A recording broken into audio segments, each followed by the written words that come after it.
화요일에 문서진의 찍설로 이어가 보도록 하겠습니다. 타이탄 파트너스 문서진 대표와 함께합니다. 대표님 안녕하세요. 네, 안녕하세요. 간밤 뉴욕 증시 역대급 롤러코스터 장세 보여줬지만 나스닥은 빨간불로 마감을 했고요. 다른 두 지수 S&P 다우지수도 어느 정도 버텨준 채 마감을 했습니다. 오늘 삼성전자 실적 발표가 있었는데 기대치 1분기 영업이익 6.6조 기록하면서 어찌 보면 상회를 했고요. 방금 전 속보로도 나왔는데 한화 에어로스페이스 유증 규모도 좀 축소가 됐습니다. 이렇게 봤을 때 오늘 우리 시장 좀 기대해 볼 수 있지 않을까 싶기도 한데요.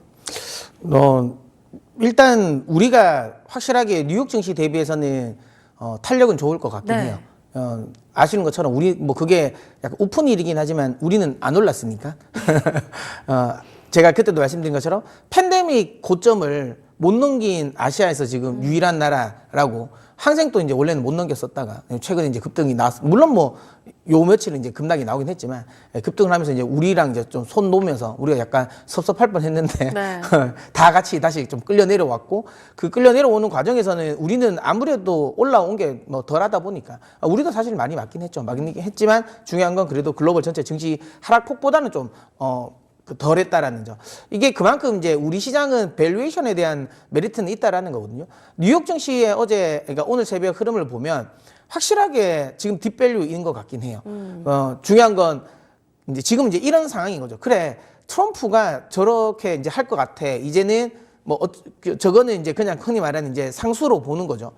그렇게 아무리 저렇게 관세를 하고 어떻게 해도 이 정도 가격대면 정말 이제 속된 말로 이제 못 먹어도 고다라고 하는 사람들이 그러니까 저가 매수세가 있다라는 거죠. 그걸 이제 여실하게 이제 보여줬던 게 가짜 뉴스가 나오긴 했잖아요. 이게 새벽에 90일 그 연기할 수 있다라는 거. 근데 제가 이 방송을 통해서도 말씀드리겠지만 지금 이제 트럼프의 의지는 명확해요. 어쨌든 칼을 뽑았기 때문에 뭐라도 썰긴 썰어야 돼요. 그러면 어쨌든 관세는 매기긴 해야 됩니다. 이렇게 해놓고 아무것도 안 해버리면 중요한 건 그 흔히 말하는 협상력이 없어지죠. 그게 말 그대로 우스운 사람이 되는 거예요. 네.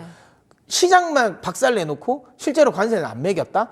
그러면 이거 굉장히 우스운 사람만 되는 거예요. 그래서 일단은 어찌되었던 간에 관세는 한 달 이상은 저는 간다고 봅니다. 어쨌든 저는 4월 9일 날 매겨질 것이고 그로 인해서 협상 같은 것도 많이 하겠죠.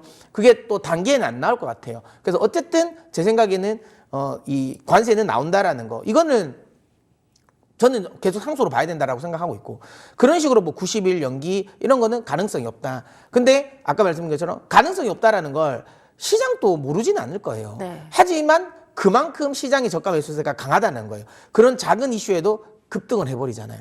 그만큼 지금 만약에 이 상황이 관세 관련 부분이 이제 그러니까 사그라드는 시점 그때부터는 속된 말로 또 급락했기 때문에 폭등도 나올 수 있는 분위기라서 지금 자리에서는 좀 섣불리 뭔가를 매매하는 건 아니다. 여기서 손절치고 나온다? 그건 사실 말이 안 된다라고 생각을 하고요. 어쨌든 국장은 뉴욕 증시 대비해서도 잘 버티고 그만큼 아까 말씀드린 것처럼 밸류에이션에 대한 메리트는 지금 현재는 국장도 꽤 높은 상황이기 때문에 조정 주더라도 크게 조정 주지는 않을 것 같다. 이 정도에서 저는 바닥권을 형성할 것 같다라고 생각을 하고 있고 그다음에 오늘 삼성전자 같은 경우도 한 5조 정도까지도 받던 영업이익인데 지금 6조 6천 나왔으니까 여기에 대한 부분도 어제 또 이제 반도체 미국 같은 경우도 반도체 기업 중심으로 또 급등을 했거든요. 그러면 이런 것들이 또 우리 시장에는 또 긍정적 요인으로 작용할 것 같아요. 그래서 오늘 국장은 괜찮을 것 같다는 생각이 들고 계속 말씀드리지만 여기서 그러면 이제 반등 나오냐 이제 추세 나오냐 이제 돌아서냐라고 하면 아직은 멀었다. 계속 말씀드리지만 이 관세 이슈가 단기에는 안 끝날 것 같아요. 최소한 4월은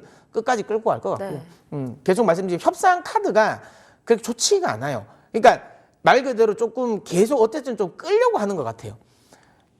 지금 그러니까 베트남 같은 경우가 무관세 해주겠다고 했는데 일단 그 미국이 그래 그건 알겠는데 하나 더 내놓으러 가잖아요. 결국은 부가가치세도 하라는데 이거는 사실 좀 쉽지 않을 거예요. 받아들이는 국가 입장에서는 쉽지 않을 거라서 딱 이야기만 들어봐도 협상을 빨리 끝내려고 하는 건 아닌 것 같다. 좀 길게 끌고 가려고 하는 것 같다라는 생각이 드는 거고 그다음에 이런 뭐 언론이나 이런 데서 보면 트럼프가 주가가 많이 떨어졌기 때문에 그러니까 관세를 그만둘 거다라고 하는데 그거는 큰 오산입니다. 왜냐하면 그렇게 되면 관세를 때릴 이유가 없죠. 만약에 주가가 빠졌다, 그래서 관세를 만약에 연기하고 이런다면 상대 국가의 협상력은 무조건 떨어지잖아요. 아, 우리가 버티면 우리가 이긴다고 생각할 거 아니에요. 그렇게 해서 주가 계속 빠지면 결국은 미국이 손을 들 거라는 생각을 들게 해버리면 어차피 협상은 안 돼요. 그걸 트럼프도 모르지 않을 거기 때문에 당분간 트럼프가 이야기한 것처럼 증시는 그의 생각에는 없을 것 같긴 해요. 그의 머릿속에는 없을 것 같다고 생각 들고요. 대신 계속 말씀드려요. 이제는 트럼프가 이제 나올 만큼 다 말했어요. 그러니까 악재는 다 나온 거고 말씀드린 것처럼 이제 밸류에이션에 대한 메리트는 생겼어요. 그러면 여기서 제가 생각하는 조정은 나오긴 하겠지만 막 하루에 5% 6%짜리 조정은 안 나올 것 같습니다. 그래서 지금부터는 좀 하향 안정화되는 흐름에서 관세는 결국은 해결된다라는 점. 그다음에 5월 정도 되면 FOMC 회의가 시작이 되겠죠. 그때 물론 금리 인하는 안 할 거예요. 하지만 금리 인하를 할 것 같다는 뉘앙스를 풍길 거고. 그다음에 이게 관세가 마무리되면 그때부터 감세 드라이브가 걸릴 거예요. 네. 금리 인하 플러스 감세가 나온다면 확실하게 하반기에는 큰 장이 열릴 겁니다. 그러니까 그때를 기대하면서 지금은 좀 인내하셨으면 좋겠다. 국장 조정 줄 수는 있지만 여기서 더 강력하게 빠질 것 같지는 않습니다. 지금은 이제는 좀 숨쉴만 하다? 버틸만 하는 정도의 흐름은 연출될 수 있을 거라고 생각이 드네요.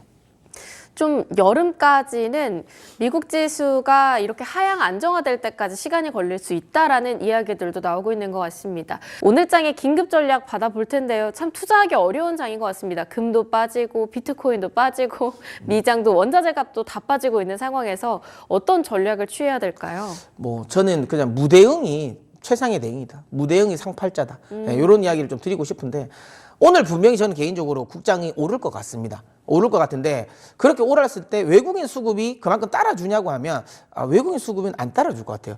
특히 우리나라가 오늘 새벽에 베센트 재무부 장관이 뉘앙스를 좀 긍정적인 뉘앙스랑 약간 부정적인 뉘앙스 두 가지를 띄웠는데요. 제가 듣기에 부정적인 뉘앙스는 6월까지 협상을 한다고 했거든요. 네. 그러면 이 관세 이슈는 6월까지 간다라는 거예요. 네. 이거는 확실하게 안 좋습니다. 안 좋은데 긍정적인 이슈는 그 기자가 참 그건 잘 물어본 것 같아요.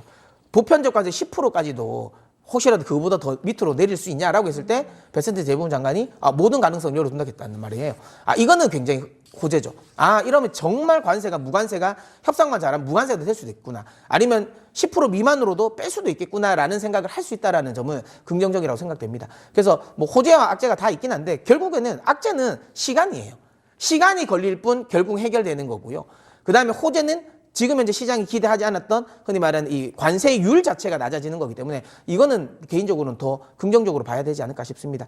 지금은 계속 말씀드리지만 반등이 오늘 나온다고 해가지고 야 이제 바닥을 잡았다 이제 들어가자라는 아닙니다. 일단은 저는 아직까지는 시간은 필요하다. 최소한 4월은 그리고 최소한 어떤 한 나라가 어떻게 해서든 협상을 마무리 짓는 걸 저는 보고 들어가야 된다고 봐요. 네.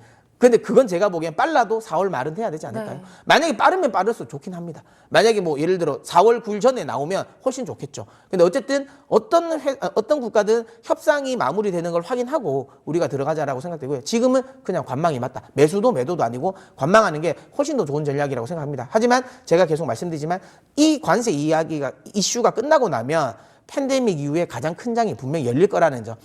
특히 하반기는 굉장히 뜨거울 거라는 점을 생각해서 저는 지금은 좀 인내하고 기다리셨으면 좋겠습니다. 네, 우선 이슈가 끊임없이 나올 수 있기 때문에 저점 매수의 타이밍 아닌가라고 섣불리 움직인다기보다는 확실한 이슈가 나올 때까지 좀 기다려보는 전략으로 끌고 가 보겠습니다. 오늘의 찍설은 방산 가져와 주셨습니다. 조선, 방산, 전력 중요한 섹터들 다 나오는 것 같은데 현대로템 어떻게 받아볼까요? 일단은 현대 시리즈로 일단은 먼저 이야기를 좀 하려고 했고요. 현대로템은 아시는 것처럼 이건 역시도 너무 비싸서 못 샀던 거예요. 네. 주가가 너무 좋아서. 시장이 빠지면서 빠진 거고 특히 시장 대비 하락률도 최근에는 그러니까 지난주까지만 해도 선방을 했었거든요. 근데 이제 그러니까 지난주 후반부터 좀 확 무너지는 네. 경향이라서 근데 오히려 이렇게 되면서 가격 메리트가 생겼습니다. 오히려 접근해볼 만한 구간이 왔다라는 거고 그다음 계속 아시는 것처럼 이제 우리나라 방산 계속 지금 수출 많이 되고 있습니다. 오늘 또 하나에어로스페이스의 K9 자주포가 또 추가 지금 수출이 됐고요. 그다음에 K2 전차 역시도 추가 수출을 앞두고 있다라는 점. 계속 이제 폴란드 쪽에서 조금 이제 그 흔히 말하는 이 협상이 지지부진했었거든요. 추가 관련 부분은. 근데 어쨌든 K9이 일단은 추가 수주를 또 뚫었다는 점을 감안하면 이제 조만간 또 K2도 다시 뚫을 거고요. 체코 관련 부분, 그다음에 특히 현대로템 같은 경우는 이제 유럽에만 집중되어 있지 않고 이제 남미 쪽으로도 계속 긍정적인 지금 시그널이 나오고 있거든요. 이제 페루라든지 그다음에 그 칠레라든지 이쪽에 대한 특히 페루가 만약에 이 남미는 연쇄적으로 수주가 많이 나올 수 있는 게 페루가 사면 칠레는 안 살 수가 없어요. 칠레가 사면 아르헨티나가 안 살 수 없거든요. 그쪽도 생각보다 국경 분쟁이 꽤 잦은 지역이거든요. 그런 점을 감안했을 때 페루가 좀 적극적입니다. 그런 점을 감안했을 때 남미 쪽에 또 새로운 장이 또 열린다는, 네. 큰 장이 열린다는 점을 생각한다면 확실하게 지금 구간에서 또 현대로템 시장이 빠져서 빠질 때는 접근해볼 만하다라고 생각해서 오늘 현대로템 가지고 나왔습니다. 네, 현대로템의 가격 전략도 이어서 받아보겠습니다. 뭐 저는 일단 75,000원 손절 라인 제시해드렸지만 앞서도 이야기 드린 것처럼 지금 정도 지금 현재 시장에서는 손절가는 의미 없다. 그냥 이까지 오셔도 손절보다는 그냥 버티시는 게 맞다라고 생각되고요. 목표가는 이건 역시도 전고점까지는 간다. 최악의 경우라도. 그래서 11만 2천 원 정도 설정해드리는데 저는 이거 연말로 본다면 분명히 저는 이거 신고가 나올 거라 생각합니다. 그래서 조금 더 자신감 있게 가지고 가셨으면 좋겠습니다. 네, 무대응 그리고 좀 시간을 가지고 길게 바라보는 전략이 가장 중요한 때가 아닐까 싶습니다. 지금까지 타이탄 파트너스 문서진 대표와 함께했습니다. 대표님 좋은 말씀 감사합니다. 네.